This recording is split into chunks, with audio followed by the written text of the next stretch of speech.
유명희 산업통상자원부 통상교섭본부장이 세계무역기구 사무총장 선거에 출마한 가운데 한국의 유 본부장은 지나치게 미국에 가까운 것으로 비칠 수 있다란 지적이 나왔습니다.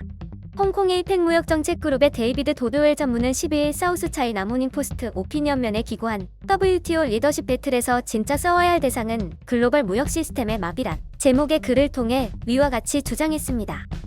그는 WTO 사무총장 선거 후보 8명 가운데 승산 없는 아웃사이더로 몰도바의 투도르 울리아노브스키 전 주제네바 대사어, 사우디아라비아의 무함마드 마지아드 알투와이즈리 전 경제기획부 장관, 멕시코의 헤수스 세아데 외교부 북미외교 차관을 꼽았습니다. 특히 세아데 후보는 멕시코의 WTO 대사를 역임했지만 멕시코가 미국의 영향권 내에 깊숙이 있다는 점이 핸디캡이라고 지적했습니다. 필자는 영국의 리엄 폭스 전 국제통상부 장관 역시 분명한 아웃사이더로 분류했습니다.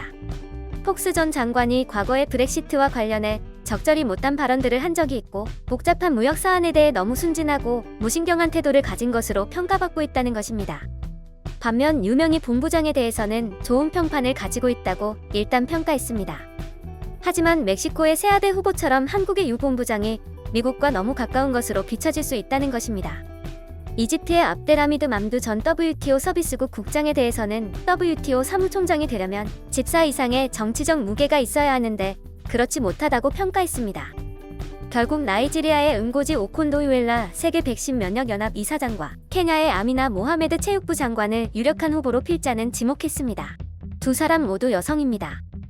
전자는 나이지리아 재무장관을 역임하고 세계은행에서도 일한 적이 있으며 후자는 케냐 외무장관을 역임했고 2015년 WTO 강요급 회담을 주재한 경험도 있다고 소개하기도 했습니다.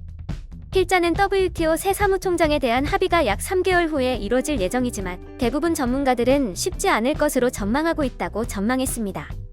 한편 15일부터 3일간 스위스 제네바 소재 WTO 본부에서는 차기 사무총장 선출을 위한 특별 일반이사회가 열립니다. 회의는 WTO 회원국의 제네바 주재 대사들이 참여한 가운데 비공개로 진행될 예정입니다. 이 자리에서 유 본부장은 8명의 후보자 가운데 5번째로 15분간 정견 발표에 나섭니다. 이후 1시간 15분가량 질의응답이 진행되고 끝으로 5분간 마무리 발언 시간을 갖게 됩니다. 영상이 도움이 되셨다면 좋아요와 구독을 부탁드립니다. 시청해주셔서 감사합니다.